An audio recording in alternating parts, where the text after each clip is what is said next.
ना नेता है, ना नीयत है, ना वादे हैं, ना इरादे हैं।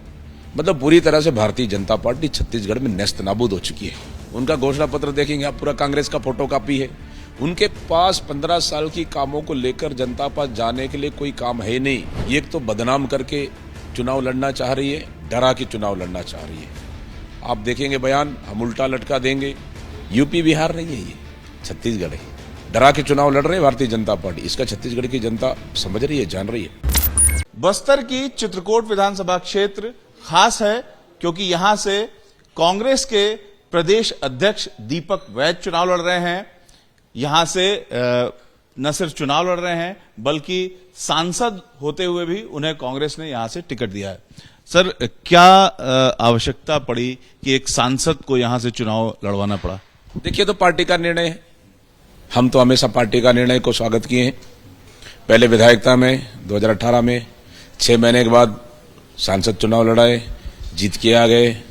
फिर अभी 4.5 साल काम करने के बाद पीसीसी अध्यक्ष मुझे पार्टी ने बनाया, वहां काम कर रहे हैं।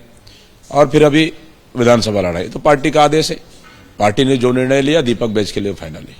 लेकिन आपकी पार्टी संकट में भी है, बड़े बड़े आरोप लगाए गए हैं। अमित शाह ने अपने घोषणा पत्र के दौरान भी ये कहा कि भूपेश बघेल की नींद अड़ी हुई है, और उसके तुरंत बाद ईडी की ओर से ये आया कि 508 करोड़ रुपए छत्तीसगढ़ के चुनाव में लाए गए हैं दुबई से। देखिए, आरोप तो कोई नया नहीं है, आरोप तो पुराना है। भारतीय जनता पार्टी को चुनाव जीतना है और छत्तीसगढ़ में सबसे ताकतवर नेता मुख्यमंत्री भूपेश बघेल जी हैं। उनको बदनाम करने के लिए तरह तरह के हथकंडे अपना रहे हैं, और इसका हथकंडे से उनके हाथ में कुछ लगने वाला है नहीं। आप लोग ये तो कह देंगे कि हथकंडा है, लेकिन जब इतना बड़ा आरोप लगता है तो आम जनता के बीच में एक मैसेज जाता है। 5 तारीख को वोटिंग है, जनता के बीच में आप किस तरीके से मैसेज काउंटर करेंगे? देखिए, भारतीय जनता पार्टी, मैंने वही कहा कि भारतीय जनता पार्टी चुनावी हथकंडे अपनाने के लिए जबरन का आरोप प्रत्यारोप लगाया जा रहा है। ईडी तो पूरा, ईडी आईटी तो कब से 2 साल से यहां पे काम कर रही है, वो भी हम पूरी छत्तीसगढ़ की जनता देख रही है। देखिए, इससे कुछ फर्क नहीं पड़ेगा।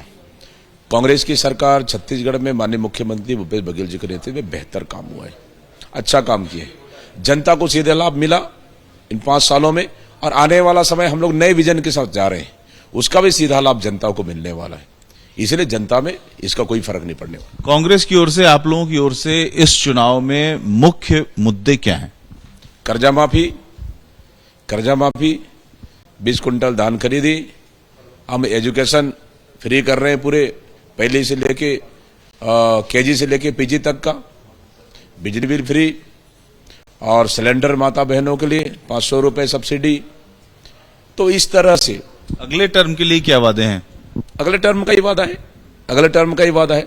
देखिए, हम लोग पिछले 5 साल के, हम लोग इस 5 साल के, हमारी सरकार के 5 साल के कामों को लेकर हम जनता तक जा रहे हैं, और आने वाला समय में हम लोग कौन सा काम करने वाले हैं जनता के लिए, उनको लेकर हम जा रहे हैं। तो स्वाभाविक सा है, हमारी सरकार के काम को जनता ने देख लिया है। और बीजेपी जो लगातार भ्रष्टाचार के आरोप लगा रही है, सोनिया जी के एटीएम हैं भूपेश बघेल, इस तरह से आक्रामक होकर के बीजेपी आरोप लगा रही है, तो उसका जो नैरेटिव बन रहा है उससे आप लोग निपट रहे हैं? देखिए, भारतीय जनता पार्टी एक तो बदनाम करके चुनाव लड़ना चाह रही है, नंबर 1, और नंबर 2 डरा के चुनाव लड़ना चाह रही है।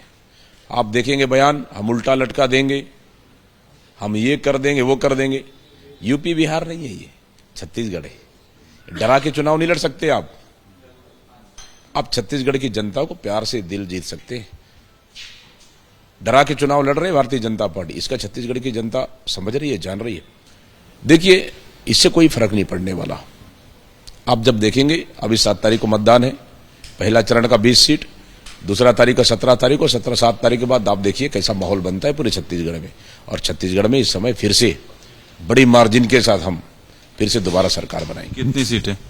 पिछले समय 68 सीट जीत कर आए थे, इस समय 75 प्लस जीत के आ रही है। बीजेपी जो दावा कर रही है अपनी जीत का, लगातार ये कह रही है कि हम नेक टू नेक फाइट में हैं। अब BJP net to net fight में बोल रहे हैं, अब समझ लीजिए कितना बुरी स्थिति में है। उनका घोषणा पत्र देखेंगे आप, पूरा कांग्रेस का फोटो कॉपी है। उनके पास 15 साल की कामों को लेकर जनता पास जाने के लिए कोई काम है नहीं। 15 साल राज करने के बाद भी नंबर 1, नंबर 2 आगे क्या करने वाली है, उनके पास कोई विजन ही नहीं है। ना नेता है, ना नियत है, ना वादे हैं, ना इरादे हैं। मतलब पूरी तरह से भारतीय जनता पार्टी छत्तीसगढ़ में नेस्त नाबूद हो चुकी है। जो प्रदेश अध्यक्ष होता है उसके लिए काफी लोग अलग दृष्टिकोण से उसको देखते हैं। क्या आप अपने आप को सीएम पद का दावेदार मानते हैं? नहीं, बिल्कुल नहीं, बिल्कुल नहीं। इसमें भी बिल्कुल सहमत नहीं। दीपक बैज छोटे से गांव से उठकर मेहनत करके आया हूं, 2 बार का विधायक सांसद। मुझे आला कमान ने प्रदेश अध्यक्ष आज बनाई, जिम्मेदारी दी है। कठिन समय में 3 महीने में काम करने की कोशिश किया हूं और किए हैं, सभी नेताओं को साथ लेकर चले हैं। दूसरा चीज कि आज बड़ी जवाबदारी है और सब मिलकर काम कर रहे हैं। सरकार बनाना हमारा मेन लक्ष्य है। हमारे पास सीनियर लीडर है। सरकार बन जाती है तो चूंकि आप प्रदेश अध्यक्ष हैं, कोई ब्लूप्रिंट है दिमाग में कि अगली सरकार जो चलेगी उसमें क्या मुख्य ऐसे बिंदु होंगे जिससे छत्तीसगढ़ का विकास हो और इस तरह से विकास हो कि लोग सच में आगे बढ़ सकें? अभी तो हमारे घोषणा पत्र और आ रही है, आप देख लीजिए, हमारा ब्लूप्रिंट पूरा उसमें है। देखिए, छत्तीसगढ़ में काम करने के लिए हमारे पास एजेंडा भी है, विजन भी है, दोनों है।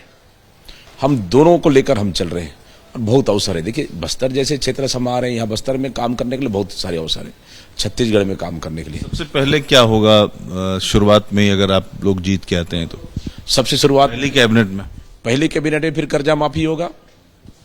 जो हम लोगों ने घोषणा किए हैं उन घोषणाओं को जितने ज्यादा हो सके हमारी सरकार बनेगी। पहली कैबिनेट में ही हमारी सरकार निर्णय लेगी। बहुत शुभकामनाएं आपको। तो दीपक बैज जो कि कांग्रेस के ऊपर जो बीजेपी आरोप लगा रही है भ्रष्टाचार का, उसका जवाब देते हुए। कैमरामैन राजेश के साथ रविकांत, एबीपी न्यूज, जगदलपुर।